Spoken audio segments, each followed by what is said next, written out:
So, ladies and gentlemen, let's get this up here properly. Du Bishvat Sameach. I'll tell you what I'd like to do this evening. We will get, Bezrat Hashem, we will get to the Navi. We'll finish Parak Bet and get into Parak Gimel, Bezrat Hashem. But we're going to take a little detour first in honor of Tu Bishvat. What I want to do is spend the first few minutes talking about, well, first, I should start very, very beginning, that I want to say tonight's learning should be for Refuah Shlem for Ben Zion Yisrael Ben Chana. For those of you who know Zach Kfer, this is his father, who is in ICU in the United States, who needs a Refuah Shlema, and we're learning for the Chut for Refuah Shlema for him. What was I saying? Oh, so what I want to do is a few things. I want to talk a little bit about halacha, some that are known, some that are not as well known, having to do with brachot and food, and share a brief thought from Sivan Rahav Meir, just someone sent me tonight, and then send you on a little journey to find something online later. And then, of course, make some brachot that I have with me, 3 of them tonight. So what I want to do is just start off with the pasuk that we know that has the Shivat HaMinim, Eretz Chita U'Seura, V'Gefen U'Teina, V'Rimon, Eretz Zeit Shemen U'Dvash. These are the Shivat HaMinim, wheat, barley, wine, grapes, figs, pomegranates, olives, oil, and the Dvash is Dvash Tamarim or Tamar, dates. So the pasuk has significance, not just telling us the names of the Shivat HaMinim, or the 7 species for which Israel is blessed and praised, but also it has halachic implications. So I'm going to just talk for a couple of minutes about this screen and the next screen we'll see in a minute, which has to do with something called Kedima and Brachot. Maybe it's well known, maybe it's not as well known as some people think, that there is actually a way in which you make brachot as far as an order they're made in. There's 2 major schools of thought. Number 1, if you have a few different items in front of you of different brachot, the food that you want the most is the bracha you make first. Exception is, of course, if you have bread, you have to make hamotzi. I mean, that comes without or mezonot. Well, what do you mean, or mezonot? Wouldn't you say mezonot first before you say any other? No? It depends. That's what I'm saying. In the middle, saying there are two schools of thought. The first school of thought is it's based on what is chaviv alecha, what you like the most. Okay, that's first. So theoretically, wait.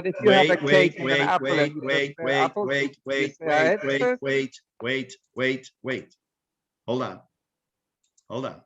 Let me get through the sentences. Please. Thank you.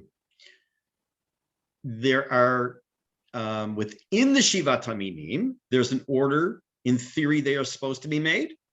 And when you have Shivat HaMinim and something else, usually Shivat HaMinim come first, unless you follow the school of thought, that whatever you like more or want more comes first. It doesn't necessarily break down to Sfaradi Ashkenazi, but it does have some background in that. I'm only going to give you a couple of points. I'm not going to get into any depth on this, but to mention one thing. Assuming you have a few items of Shivat HaMinim in front of you. Let's say you have Bori Priya Gefen, you have wine or grapes, and you have an olive, and you have something that's mizonot, made of chita.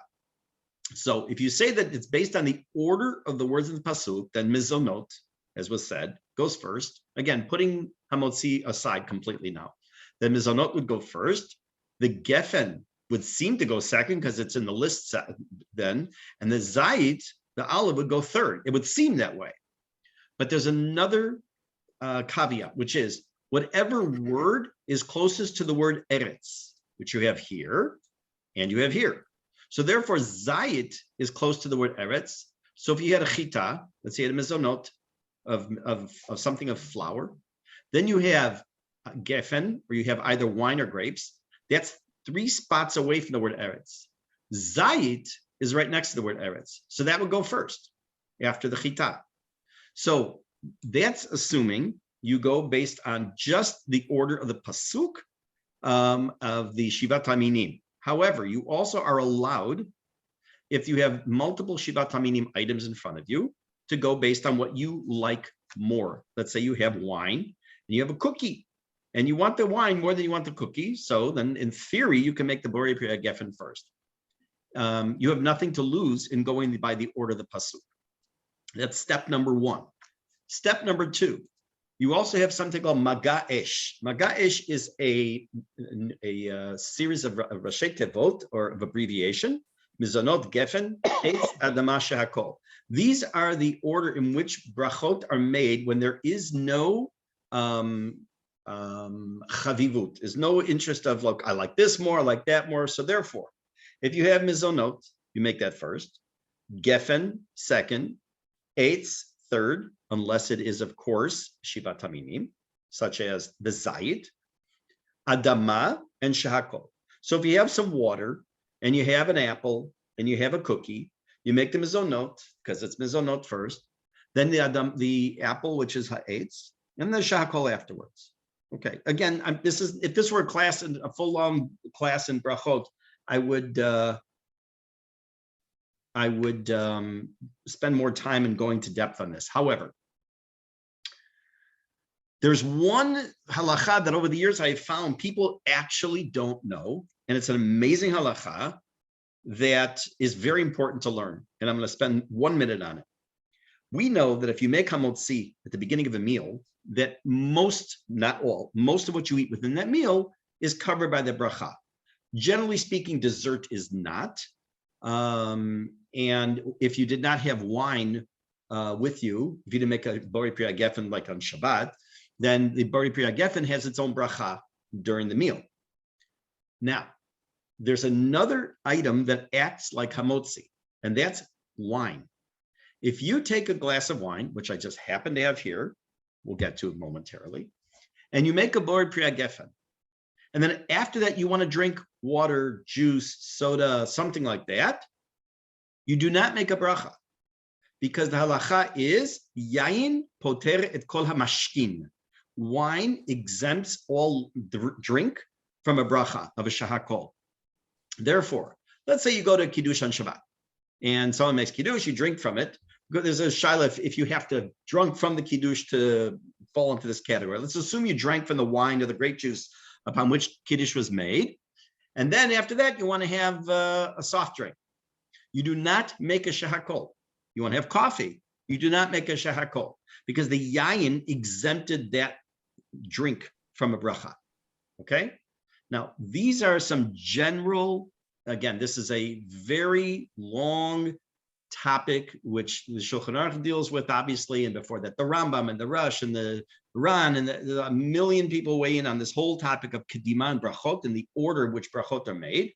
My purpose here tonight was to mention just some highlights, not to go into any depth whatsoever besides this, and to also use the opportunity to make a couple of Brachot with you, for those who want to. I'll take it off of mute. I shouldn't keep it on mute when I do this. People who want to make brachot, feel free to unmute yourselves. Let me just close this here. Quick question about Kiddush. Yes, please. Why don't we cover the olives? Why don't we cover the olives? What? Because we're saying a geffen on the wine before we say ha'etz on the olive, if there's olive at the Kiddush. And you said the olive would come first because it's closer to Eretz than Geffen is. Right. So what you're referring to is, like, why do we cover the challah on Shabbat? Has two reasons. One has to do with Zeichel Aman that was covered on top and bottom. And the other is that, as we all learned as children as well, or at some point in our education, we don't want to embarrass the challah, because technically the challah should come first because it's hamotzi. And then after that, the Geffen. But because we have to do Kiddush, we have to say Kiddushat Hayom first. So we want to not embarrass the challah. And therefore, we don't do that. We covered the challah, so it's like kilu, it's not there. The answer to your question is I don't know. I don't know. It's a good question. Why don't we? Like, why should we cover the olives? You're right. Say again? I have dates, which are second to Eretz, and the wine is Geffen, which is fourth. Right? You too. So I say a Geffen before Ha'ed. So yes. Depends how you want to. Okay, again, if you base it only in the pasuk, right? Then yes. the geffen would become before the tamar. No, the other way around. The tamar would come before the geffen. Right. Yes. Take a look at the pasuk again. hold on, let's go back here. I know it off by heart very well. It's in my parasha for the Bar Mitzvah. Ah, very nice. Okay, so you have the geffen is third away from Eretz, right? See? Right. The tamar is where? Second. 1, 2. Zeit shemen and dvash. Right. So you make the bracha on the tamar, and then to make the bracha on the geffen, and I also happen to have a cookie. So what I'm going to do is I'm going to make brachot. I'm not going to make a bracha achrona, just tell you all in advance, because I'm going to eat right after this also. Bezrat Hashem. No. And I think it's very important also to make the brachot, to take a little bite and a little sip. And then after that, and say one brief thing from Sivan Rahav Meir, and then we'll get into the shiur. Okay? So if you have something, feel free. If you don't have something, also feel free just to say amen. I'm going to start with the mizonot. I have a cookie. I'm going to make a mizonot. Baruch atah Adonai Eloheinu melech haolam borei minei mizonot. Amen.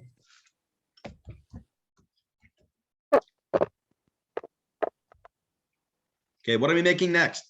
I have eitz and a geffen. I have no idea, and it's not kiddush. It's not a kiddush. So you told me before. Let's take a look again. This is a test. We have, where's geffen? It's 1, 2. It's the third one from Eretz, right? And where's dvash? Second one from Eretz. Nachon? Right. One is Zeit Shemen, 2 dvash. So what should be next? The dvash is dvash tamarim. It's the tamar. Correct? So tamar is next. Right. Baruch atah Adonai Eloheinu melech haolam borei pri ha'etz. Amen. Oy. Before I make the Rabbi, I have a bracha. question. Yeah, sure. If your cookie is probably made from flour from Chutz La'aretz, Yeah. and your Not other probably, it things are- is. It is, for sure. So why would you not make the Eretz Yisrael before the Chutz La'aretz? It's a good question. I've asked it. I don't remember the answer. I have to look it up. Okay, that's fair enough. Yeah, I have to look it up. I remember asking it because that's why, by the way, on almost all mizonot products, you don't say ala aretz al michata, it's ala al michya, because it's the flour is almost all completely imported, which is also why you don't have to have concern that during the year of Shemitah that the flour that you're having is wheat that was grown There's generally. organic whole wheat flour from Yitzhar. That's Totzeret Haaretz then, of course. Yeah, that's what we use. That's what I Wonderful. use, yes.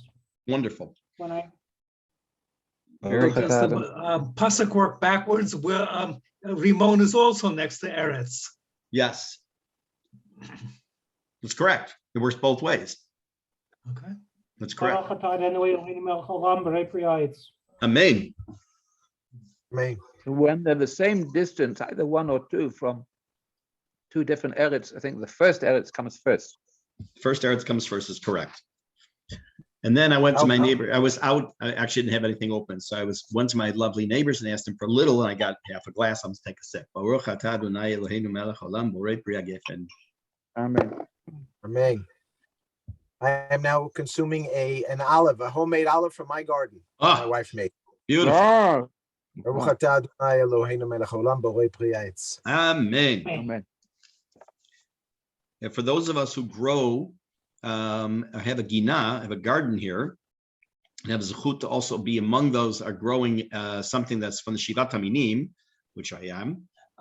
It's amazing. It's in the Baruch Hashem, Bezrat Hashem, it'll become this upcoming crop is Kedushat Shvi'it, so it comes with all those wonderful mitzvot. That is awesome. Okay, if you have any other brachot, feel free.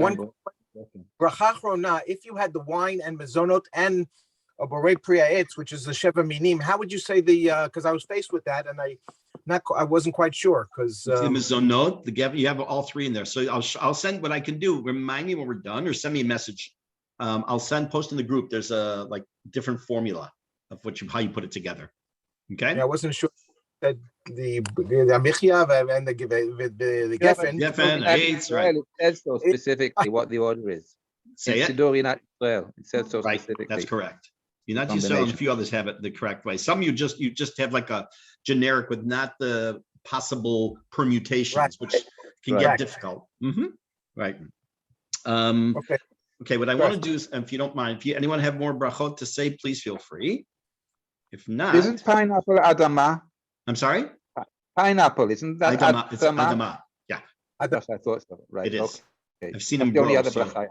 yeah, I had someone ask me one time. I've had two funny, not funny, but two questions. Brachot. One was on watermelon. If it's an eitz or adama, I said, think about it. Can you imagine a tree with watermelons hanging from it? How big and heavy that tree would have to be? Yeah, Right, very strong tree. And then some of you will not like this one, but someone called me, asked me what bracha you make on mushrooms, and I said Baruch Dayan Emet because I hate mushrooms.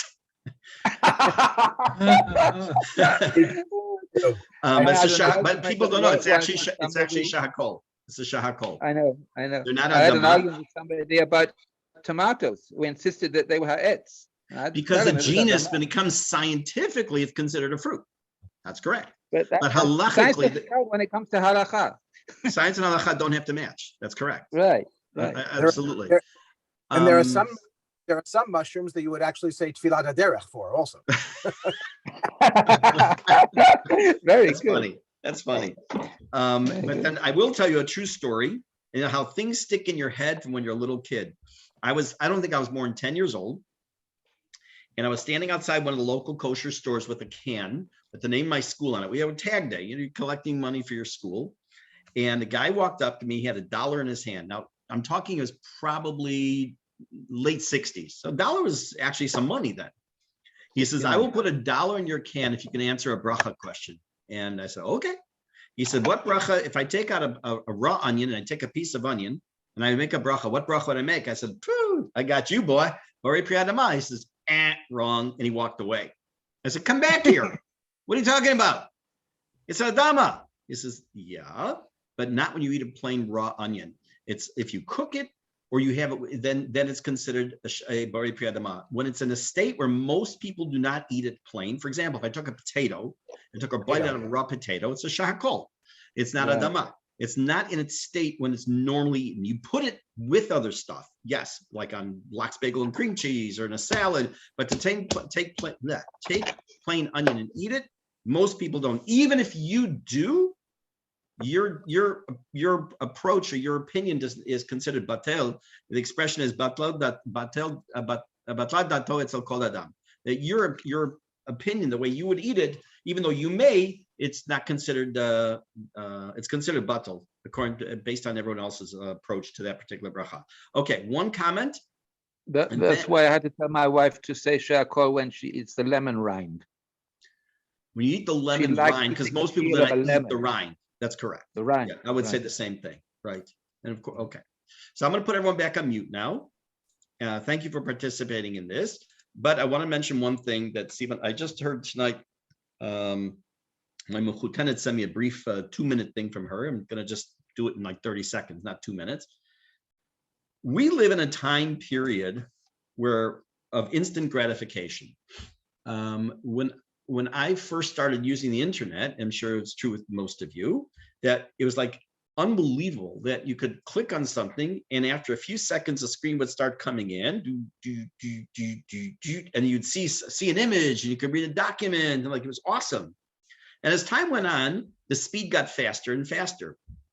For those who know about computers, my original first speed was 14.4 baud, which is like a snail nowadays. But okay, we didn't know any different. And now you take your phone in your hand and you want to see something, you click on it. If it's not there in 3 milliseconds or half a nanosecond, you keep pushing and pushing. I mean, I do too. We're living in a time of instant gratification. We want something, we want it. God grant me patience and I want it now. That kind of an approach. And the idea that Sivan Rahav Meir said was that Tu B'Shvat gives us this opportunity to kind of take a step back. Because what happens when we want to have fruit from a tree, we plant a seed, and then we don't get the fruit right away. We don't even have it, not even right away. It takes quite a long time. Even if all you have is a tree already that bears fruit year to year, My tree has been bare now for months, and Bezrat Hashem, as of now, is just starting to bloom, and things are starting to blossom and then bloom, and the fruit will start coming, and then in a few more months, we'll have fruit. It teaches us that this is the way of the world as well, that whereas we do have the opportunity to have things quickly, we have the opportunity to do things quickly, but we also have to understand the way that Hashem set up our world, that we can learn from this, that there's a process to everything. And sometimes that process is a little slow, and sometimes it tells us to slow down. And I just want to add one thing. She didn't mention this, but it's something that we talked about in the Kuzari class, I think, at one point. You take a look at a seed, a seed of an apple, for example, and understand that in that seed is the DNA of an apple tree.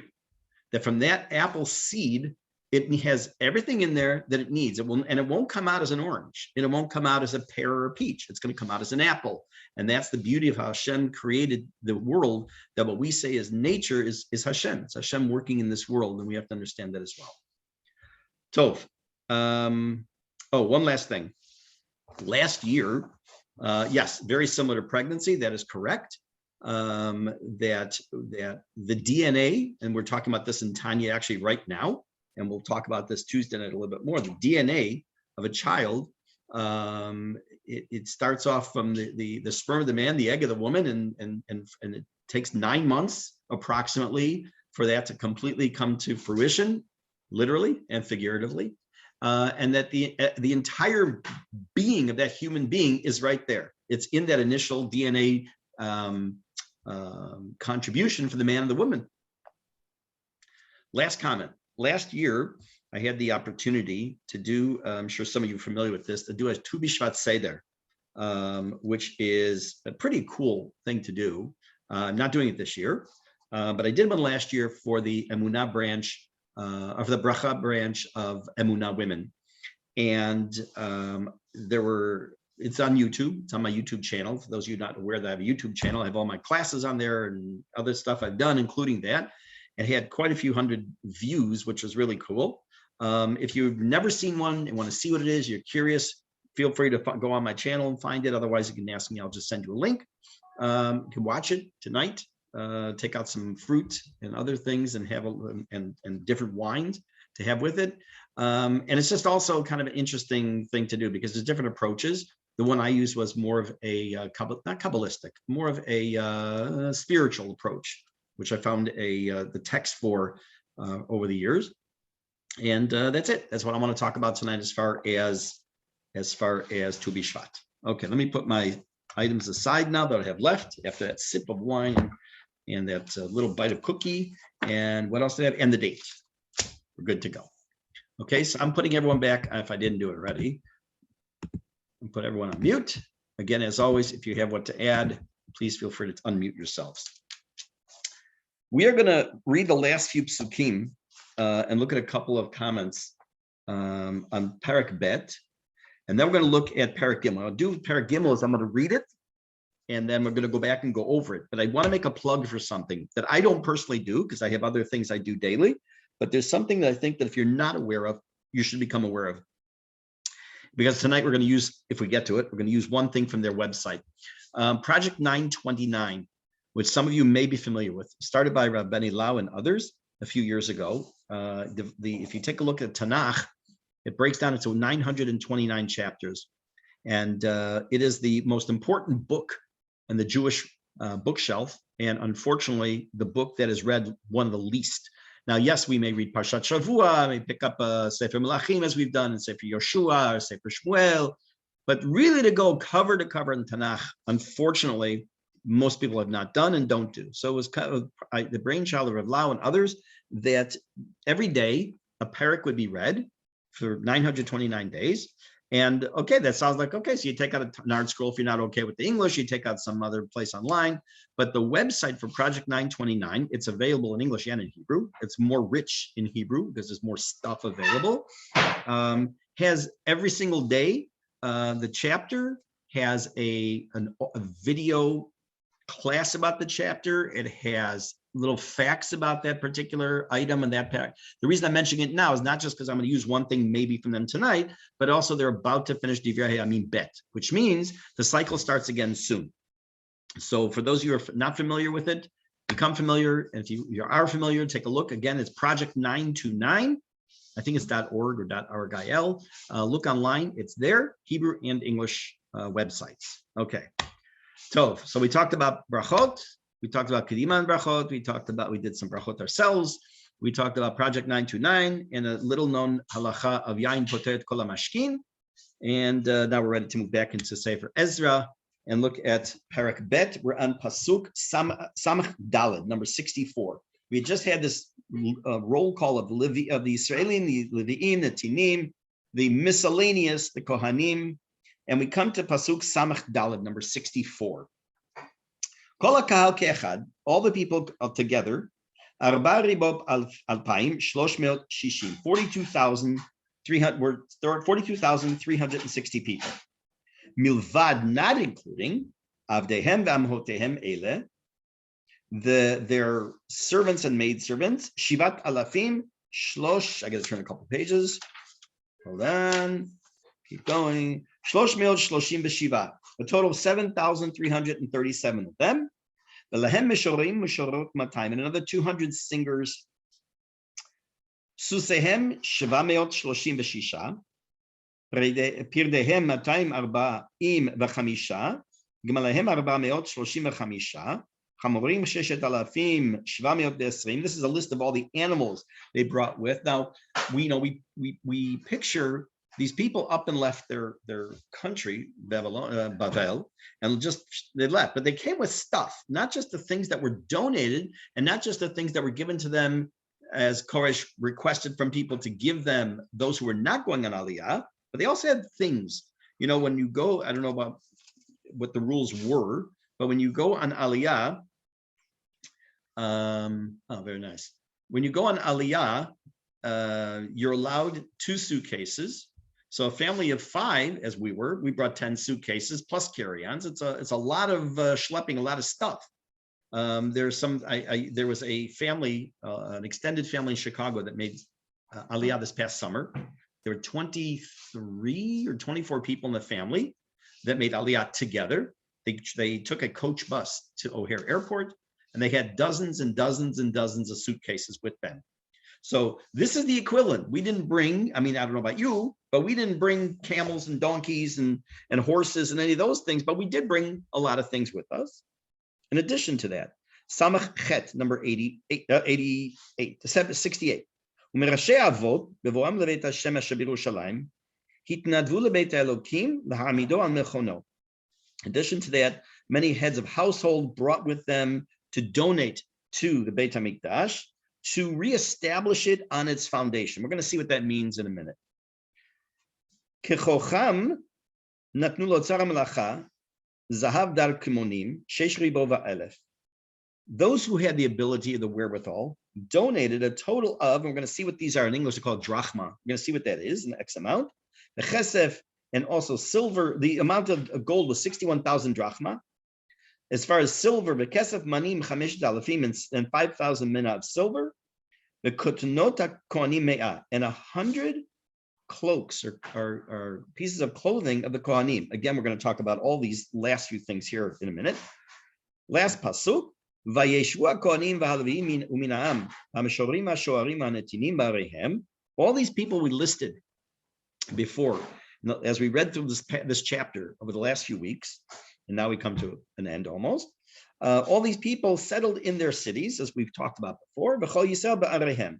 So most of these people settled in the area of Binyamin, Yehuda, and basically the greater Yerushalayim area, and others in their hometowns they originally came from. So they were spread out around the country for the most part. But again, keep in mind, it's not clear if the number 42,000 plus is just the men who were counted, or is the men, women, and children. And again, it's not 100% clear.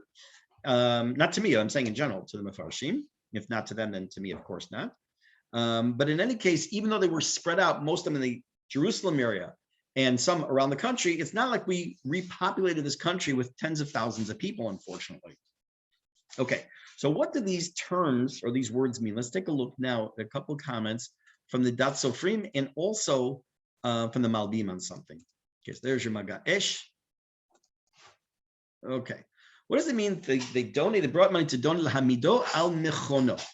Gam milashon zonire shaya mikdash kayam. It also seems now there is a difference of opinion, and most seem to say that when the Bnei Israel came back to Israel, that there actually were still remnants of the walls of the Beit HaMikdash. It wasn't, some of us picture in our head complete and utter destruction, but that's not the case necessarily, because many still believe that there was still some shape or form of the walls around the Beit HaMikdash as having been stone, and they weren't destroyed, neither by fire nor by destruction. So it says from this expression, it seems, I'm just going to turn the contrast down here so I don't mess up my battery.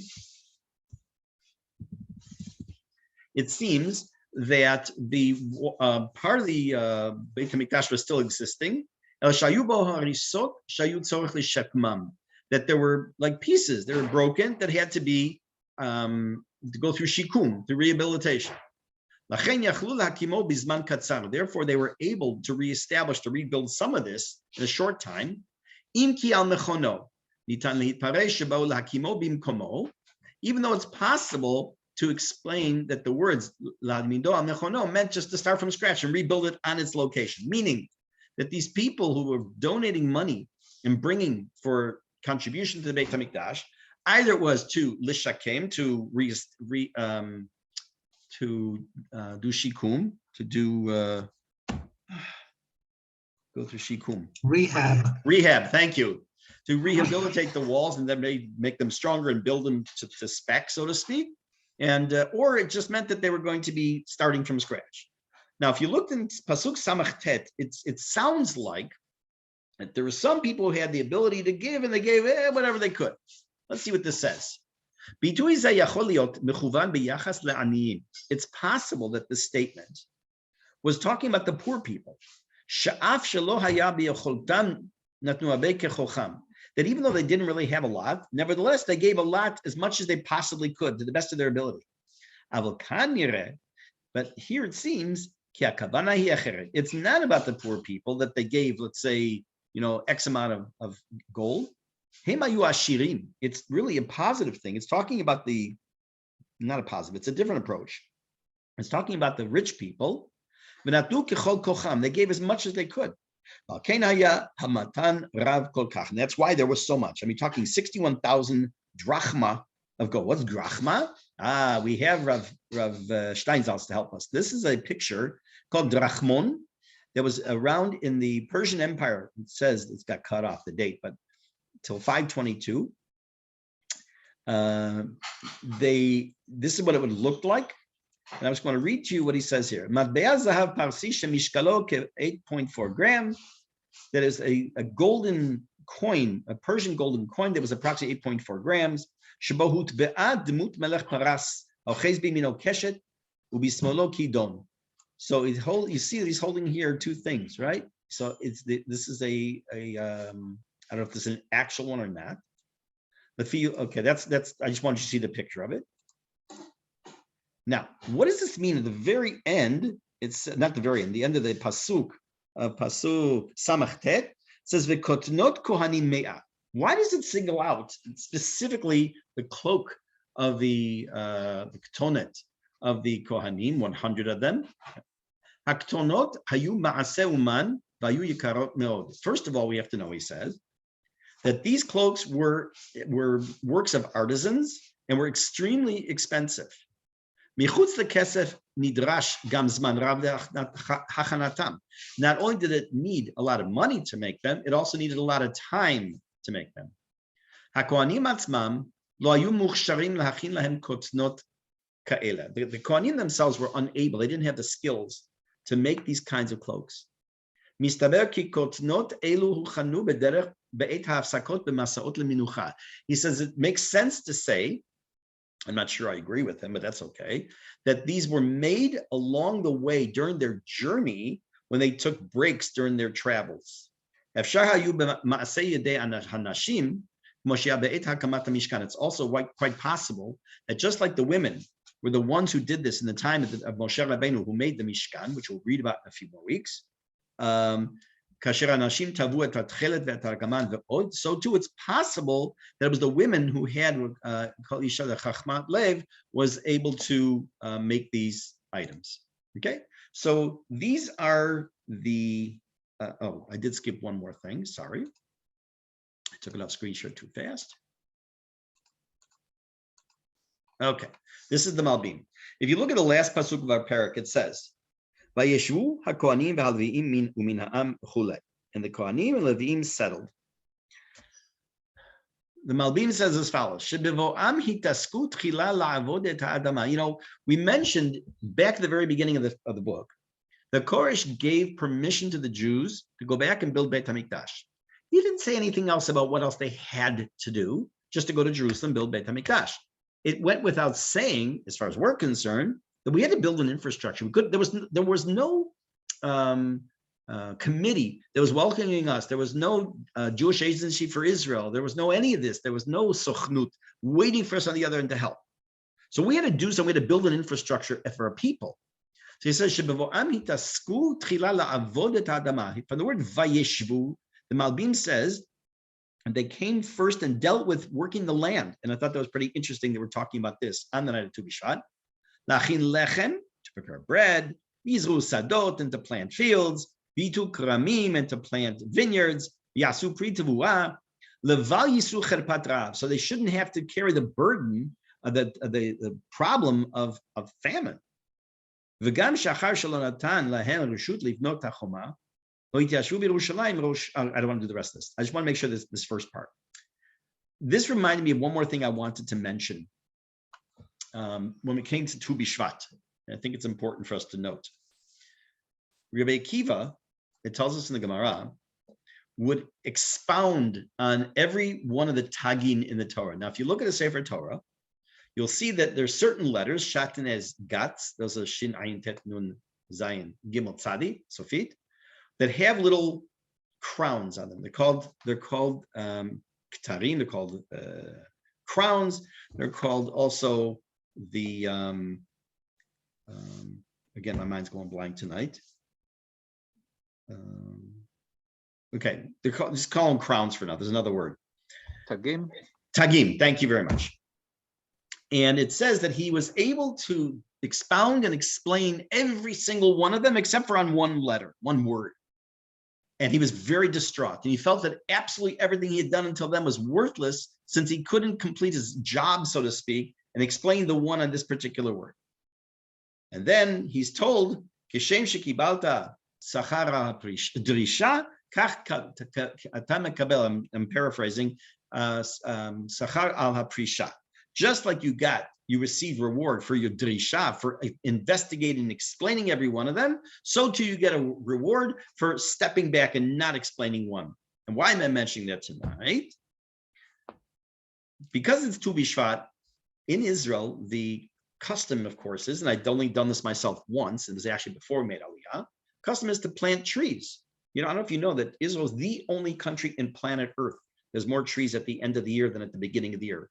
Every other country, and it's by far, every other country has a negative growth of trees in their country. Israel's the only one that has positive growth. And therefore, one of the activities of Tu B'Shvat, of course, is planting trees. So someone had mentioned to me, they felt that a few days ago, said, this isn't going to be a real Tu B'Shvat. I said, why? He says, because they're not going to plant anything. I said to him, just like you mekabel sachar al hadrisha, kach al prisha, just like every year you get sachar for planting, this year in recognition of Shemitah, and again, it's not true in all the country because you can in certain parts, but I'm not going to get into that tonight. There, you also get a sachar reward for saying, I wish I could plant, I can't, it's Shemitah, and therefore you're giving, it's Shabbat Haaretz, and you're getting a mitzvah for, in quotes, not a real mitzvah, for not planting. Okay. This is the end of Perek Bet. I want to do is just give you a preview. I see now it's almost time is up, but just a preview then of Gimel and Daled. We're not going to read them together, but I want to give you a preview because I think it's important. In Perek Gimel, we're going to see that the Jews come to Israel. We're going to see that they actually, first thing they do is celebrate Sukkot. we will see a very, very big difference in the way Sefer Ezra portrays their celebrating Sukkot and Sefer Nehemiah portrays it. They're not only the different portrayals, but they're night and day. I have to reconcile that. And they begin the initial stages of building. They start the initial stages. And as happens always in Jewish history, and I mean always, when the Jews try to do something right and try to move ahead, there's always something that gets in the way, whether it's Peace Now or any of the other foolish left-wingers and Sonei Yisrael. And there's a plot. It's hatched in Perek Daled. We're going to learn a little Aramaic. For those of you who are Aramaically challenged, don't worry, I'll translate. If you know Gemara and you know Aramaic somewhat, then it won't be as difficult. And there's going to be some letters that are going to go back and forth from the people in Jerusalem, the non-Jewish people. We're going to send letters to the current